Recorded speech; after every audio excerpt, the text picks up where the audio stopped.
Hey guys, it's Jordan with the Young Turks in TYT Politics.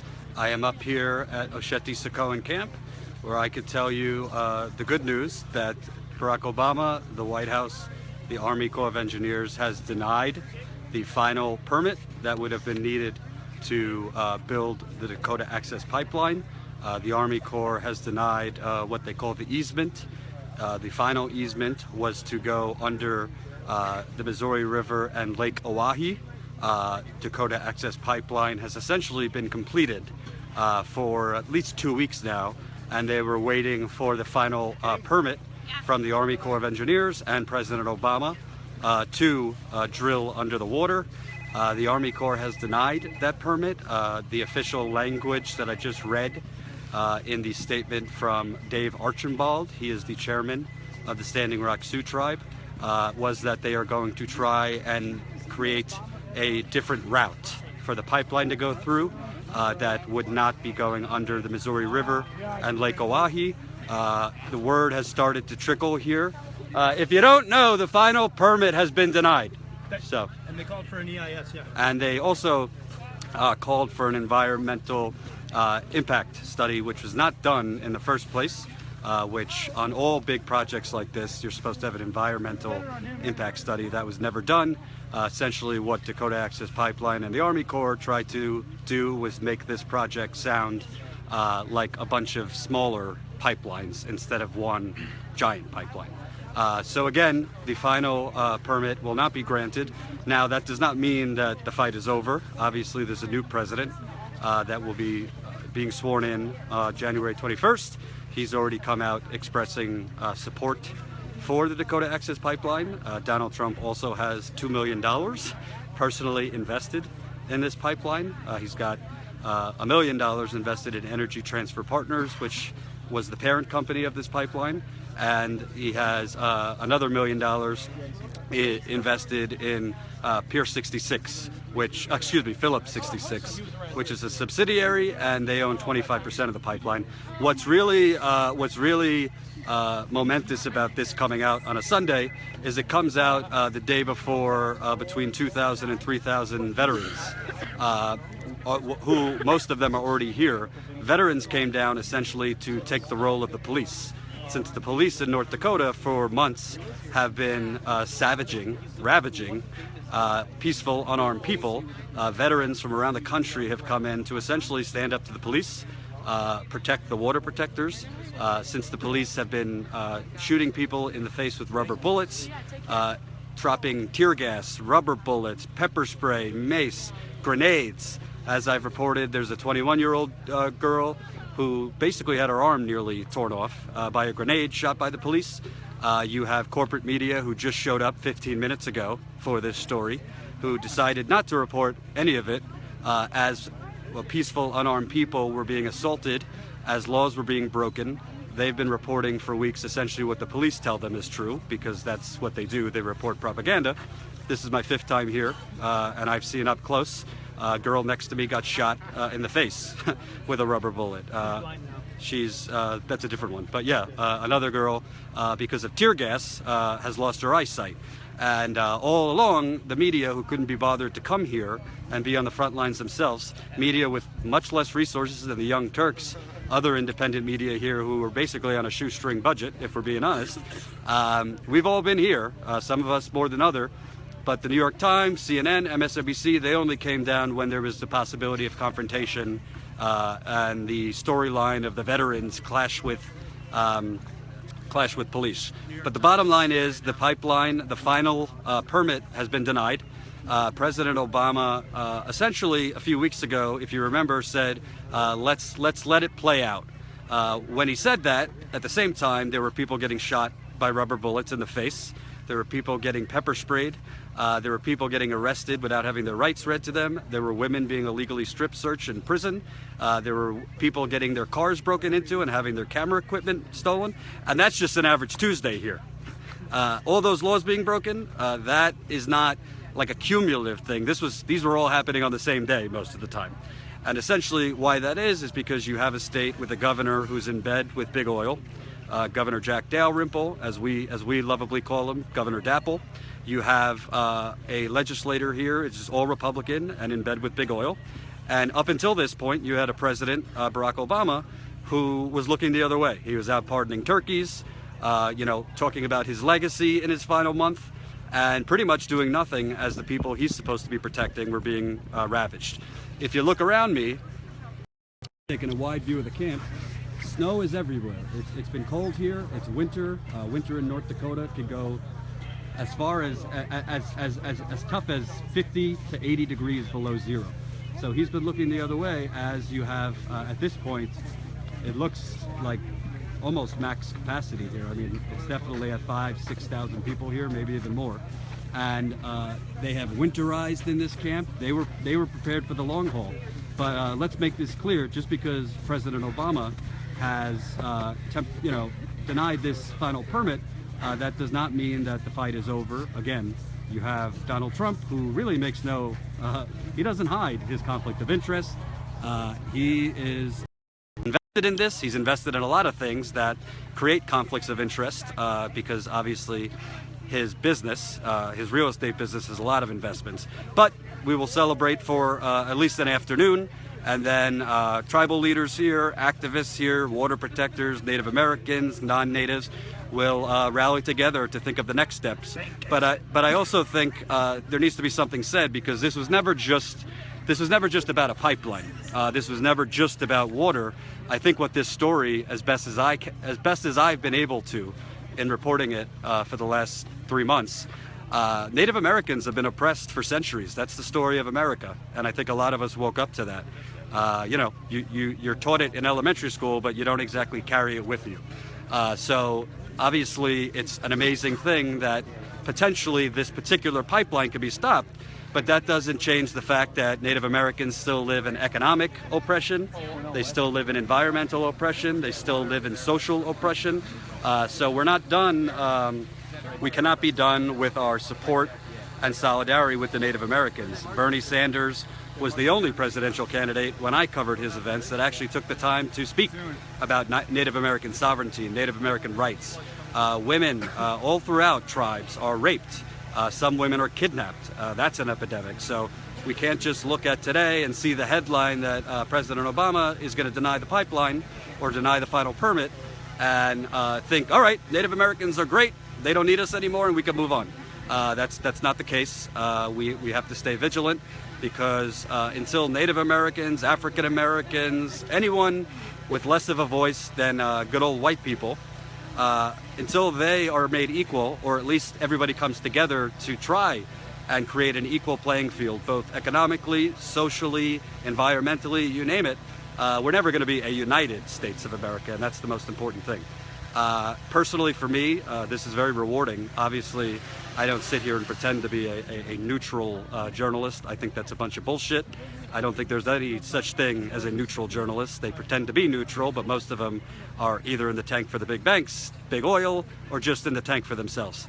I made it clear that I was against this pipeline from day one. I never, fudged the facts on the issue. I've always reported what I know to be the truth. And I don't really think my reporting's done, because I don't think Donald Trump's just going to wake up tomorrow and say, you know what, we got to go wind and solar. And you know what? Got to protect those Native Americans. If you know anything about Donald Trump, that's probably not the case. But for the time being, it is a victory.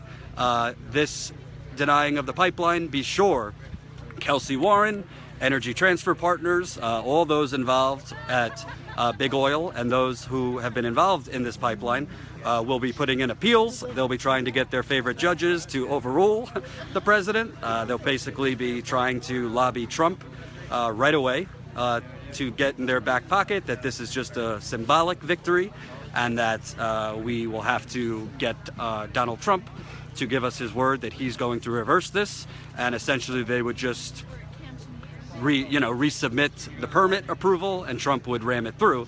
But I do think Trump will have a hard time doing that, to tell you the truth. The bottom line is, Donald Trump ran on draining the swamp, as he called it, getting rid of the corruption in America. Everybody knew that was a bunch of bullshit. He's already shown that's bullshit by the people he's putting in his cabinet. But at the moment, Donald Trump's going to have a lot to answer for if he's going to put through a pipeline that he personally is going to make a lot of money off of.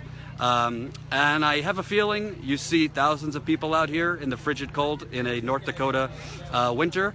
I have a feeling you'll be seeing thousands of people outside Trump Tower, maybe outside the White House, if he tries to ram a pipeline through that he's invested in. And I think this issue, besides the fact of Native American sovereignty, besides the fact of economic inequality, besides the fact of police brutality, something that this story really, I hope, has presented with you is this is a con. This is a complete con when they say, oh, we need energy independence. Fracking is the only way. Pipelines are the only way. No, no, no, no, no. This pipeline was not going to be for domestic use. And anyone, your Republican uncle at Thanksgiving who told you so is uninformed. This pipeline, the company said it themselves, we are the FedEx. We are just distributing it to the different distributors. You know what those people were going to do? Export it across the globe, because that's how they make their money. This pipeline was never going to be the answer, and pipelines like it. By the way, just because Obama has denied the permit for this, we could do a victory dance here. I can't tell you how many emails, messages I get every day now. Oh, they're building a pipeline in my town, in my neighborhood. This is all over the country. It's not just the United States, by the way. My cameraman that I've been working with for a few days is from Sweden. They're building pipelines in Sweden. Big Oil is basically making their last stand because they know oil is not the future of energy. Wind, solar, wind farms. Ironically enough, the Kelsey Warren, who's the CEO of this company, who had the audacity to go on PBS and say, I think there's a very small chance this pipeline will leak. Let me tell you, if there was a small chance a pipeline was going to leak next to Kelsey Warren's drinking water, then he'd call in the National Guard, okay? So it's a thing of white privilege. But the hypocrisy, guess who's building the biggest wind farm in the Caribbean right now? Kelsey Warren. Guess who's building wind farms around his personal house? Kelsey Warren. So for everybody else, he could build a pipeline of crude, dirty oil through a water source for 20 million people. That's okay. But for him, for his house, for the Caribbean, wind and solar. So I want to make sure you know, I think this victory, it's not a total victory because we have to stay on Trump, but this victory will show you that the people pushing this fracked oil and that this is the only way, for domestic energy independence, it's bullshit. This pipeline was only going to benefit only a few billionaires economically. There's been plenty of reporting on that. So now is the time to arm yourself with more information. Now is the time to arm yourself with information about wind, solar. Look into your politicians who have all been bought off by these oil companies. You didn't hear a word from Elizabeth Warren on this pipeline, who has bragged about the fact that she has Native heritage. You didn't hear a word from Chuck Schumer. You certainly didn't hear a word from Hillary Clinton when she was running for president. So all these people who claim to be progressive, you didn't hear a word about this pipeline or Native American sovereignty because they lacked the moral fortitude to stand on the right side. Bernie Sanders stood on the right side. I just interviewed Tulsi Gabbard. She's here. She stands on the right side. So, as I started in the beginning, we can't have a full-on, victory party because the bottom line is this is a temporary victory. Donald Trump can turn around this action by Barack Obama, but for now they cannot finish this pipeline at least till mid-January. Energy Transfer Partners is definitely going to lose money on this. It remains to be seen if investors are going to pull out. And there's a lot of things left to be determined. But I actually want to flip around for a second. If you followed my coverage, I interviewed somebody who ran for North Dakota Congress. His name's Chase Iron Eyes, and I just want to flip it around, get his thoughts on the news. Chase, we've spoken a few times. Tell us what you're feeling today. How's it going? Shout out to everybody out there in TYT country. Everybody who's listening, thank you so much for all your coverage, all your attention. It is great news. It is a victory that the Army Corps has denied the easement to drill under the Missouri River. But we've seen many small victories. We've seen the giant that is the energy industry, that is big finance. They are hard to beat. So this is not the end of the fight for clean water. This is the beginning. This isn't the end of the fight for the protection of civil, constitution, and human rights. The right to peaceably assemble, the right to speak freely anywhere in our great country, not in prescribed free speech zones.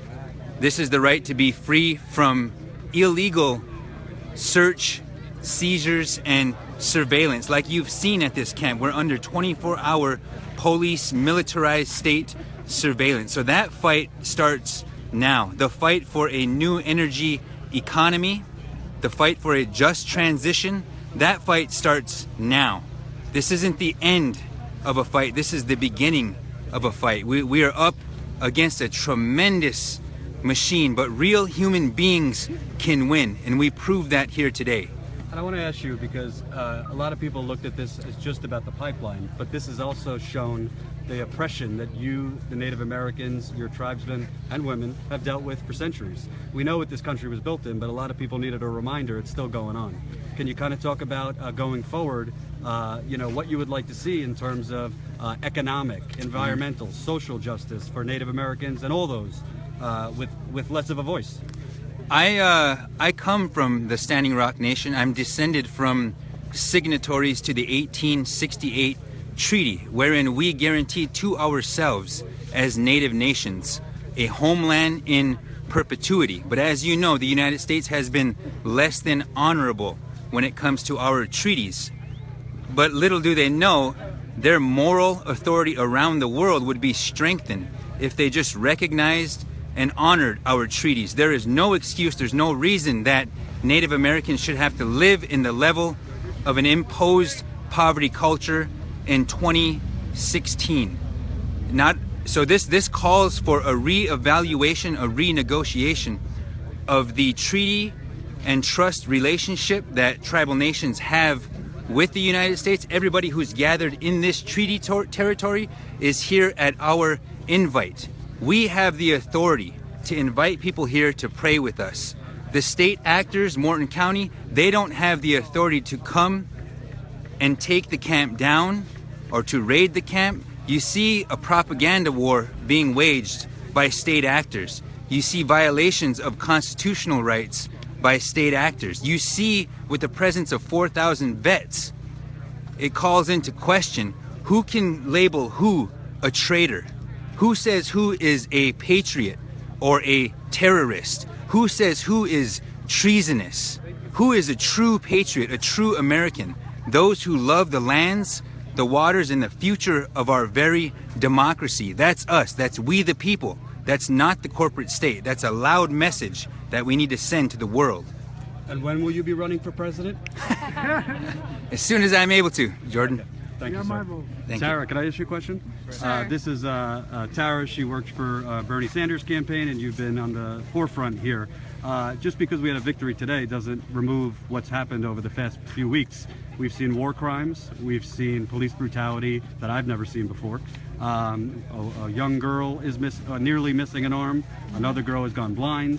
There's PTSD all over the place because of the violence perpetrated by police. What would you like to see done? Obviously, you're a lawyer as well.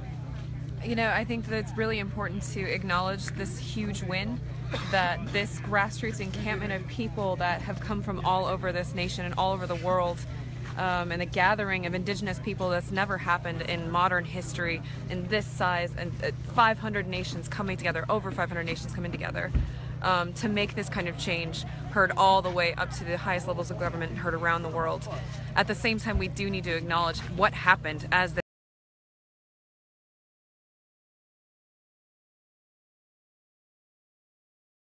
Where have they been as these things have been happening? Where was Loretta Lynch when she was saying, you know, that we're concerned about the safety of all? Where was the Army Corps of Engineers when they subjected this encampment to local law enforcement, knowing what local law enforcement had been doing to us, unarmed people that were out there constitutionally, peacefully assembling? That is a constitutional right. I want to know where they were when we were being thrown in dog kennels. I was thrown in a dog kennel for 6 hours and then strip searched for a misdemeanor charge. Where were they on all of those things? Those need to be answered.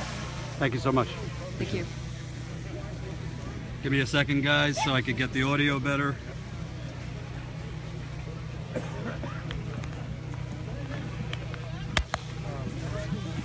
Thank you, Jordan. As you just saw, those are, hold on.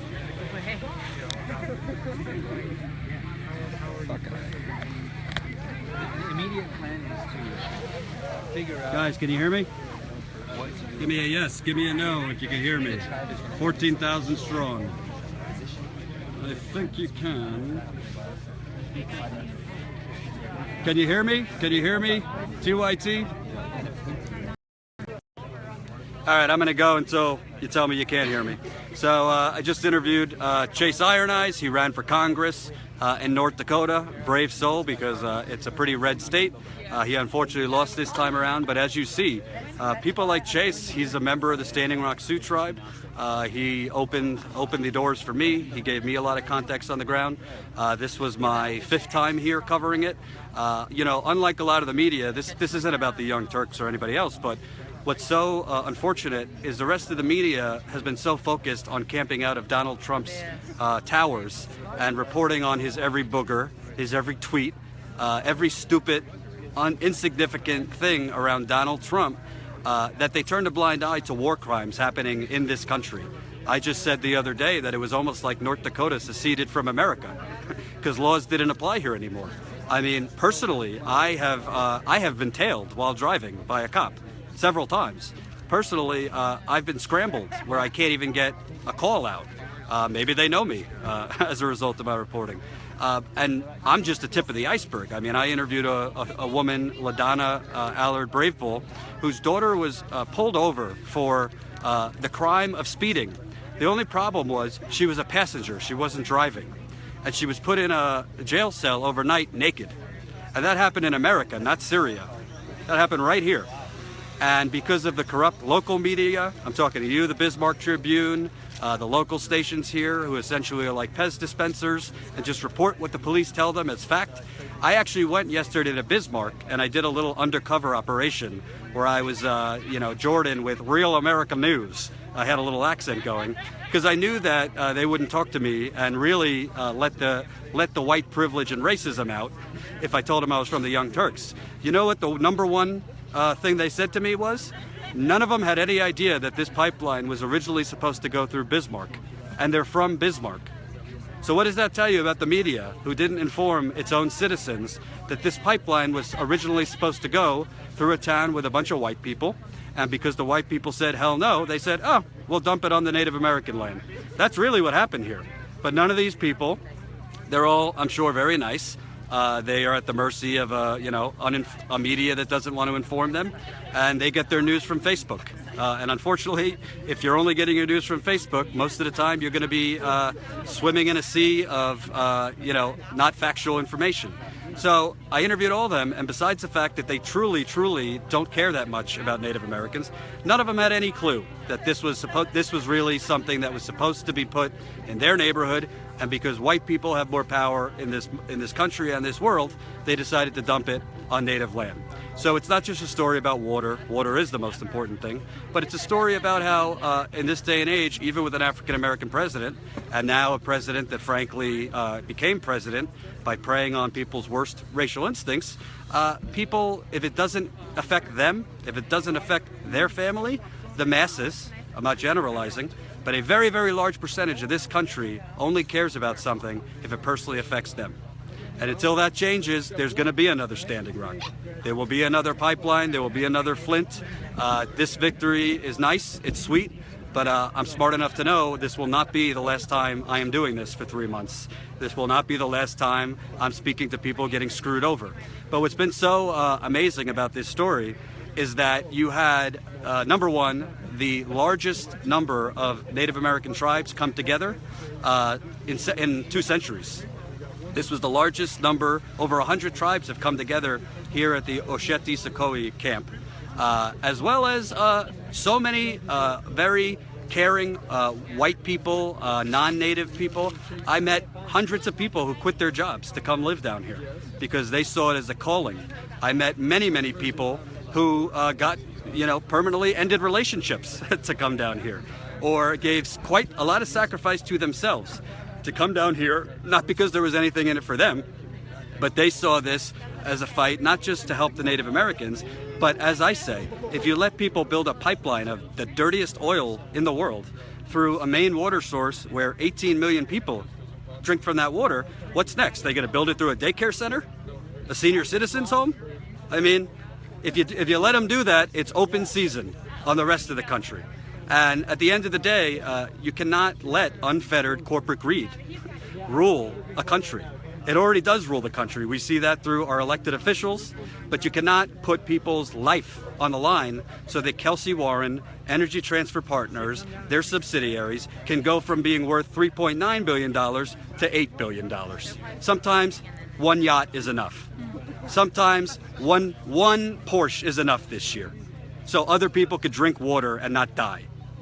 I know that's a foreign concept because most of the oil companies, most of the banks, water is not sacred to them. Money is sacred to them. And it's not just money. Power is sacred to them. And you know what? Elizabeth Warren, Chuck Schumer, Nancy Pelosi, Hillary Clinton, I could go through the Republicans, but we already know they're corrupt. You got a lot to answer for. Where were you during this fight? It doesn't take courage to come out now with a press release cheering on President Obama for doing the right thing. The real courage comes when you do it when nobody's listening, because it's the right thing to do, which Bernie Sanders has done for 40 years. When I just interviewed Tulsi Gabbard, that's real courage. And by the way, to the corrupt media who hasn't been covering this, I've been getting some of the most views I've ever gotten for this topic because there's a lot of demand for it. The problem is you didn't want to cover it because it would upset your corporate parents who are either directly or indirectly in bed with these oil companies and the banks in bed with these oil companies. And, you know, the journalism police will come after me and say, you're not neutral, you're a Bernie bro, and you're biased. I don't really care. Sometimes you report, journalism is not saying, the police tell me this, the protectors say this, we're too lazy to tell you the truth, you figure it out. That's not journalism. That's all the New York Times has done for weeks. That's all CNN has done for weeks. Journalism is you go somewhere, whether you have the money or not, you find a way. You go somewhere, you stand there. Sometimes you put your life on the line, sometimes you don't. And you say, oh, I have two eyes and I see a cop shooting an unarmed person. That's just a fact. That's not he said, she said. Those are facts. And last time I checked, I grew up in a middle-class family. I was not, prejudiced again. I had a few Jew jokes in my day, but that was about it.